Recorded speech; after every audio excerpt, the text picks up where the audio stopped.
It's been another somewhat frustrating year for U.S. value investors as cheaper, out-of-favor but fundamentally sound companies have been left behind by the runaway train of technology growth stocks. The dominance of growth over value has been such that the Russell 3000 Growth Index has risen 25% year-to-date, whilst the Russell 3000 Value Index has limped along with a meagre 8% return. Indeed, through June, growth has been thumping value by the most since 2000. However, there's good reason to believe a reversal may come for U.S. value in 2018 on the back of continued strong economic growth and rising interest rates. This potential shift in market leadership may see the information technology stocks that have charged ahead give up some ground to higher quality dividend payers and start to play towards the strengths of price-conscious value investors. Value stocks tend to outperform growth stocks when interest rates are rising, a path that looks all but inevitable for the U.S. With the Federal Open Market Committee set to hike rates in December, and possibly 3 or 4 times next year, the direction for short-term interest rates is assuredly, if incrementally, up. While rising rates will eventually become a headwind for all equities, we are likely quite a ways from that juncture, as low and rising rates signal healthy economic growth and a modest pickup in inflation.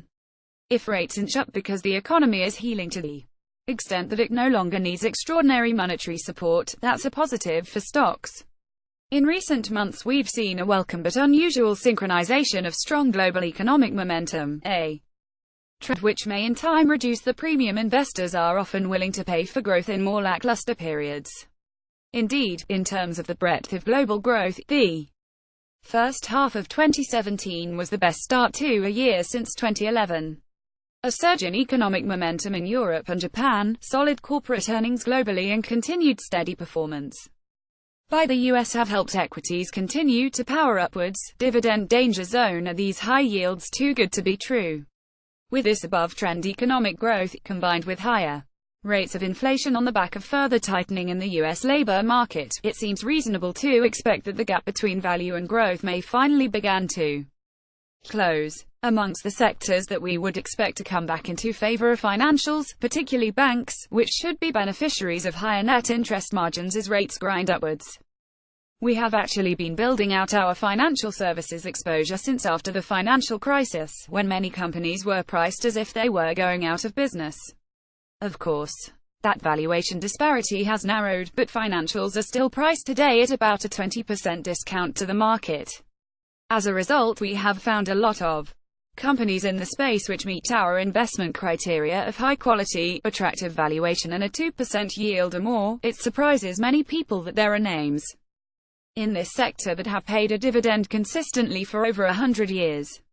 However, looking forward, we think the financial sector has significant potential to raise dividends as well.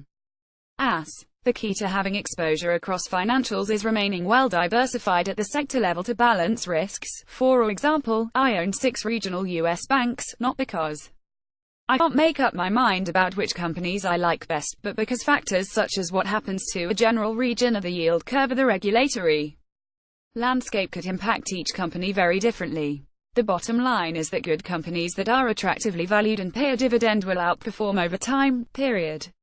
Different investment styles may cycle periodically in and out of fashion, but long-term investors in U.S. equities who focus on quality first, who know that the price you pay is critical, and ultimately focus on the names that can deliver a consistent income stream over time will be well placed to ride through the cycles.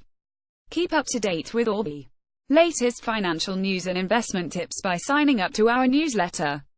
Email subscribers will also receive a free print copy of Money Observer magazine. Be the first to receive expert investment news and analysis of shares, funds, regions and strategies we expect to deliver top returns, plus free access to the digital issues on your desktop via the Money Observer app. Subscribe now.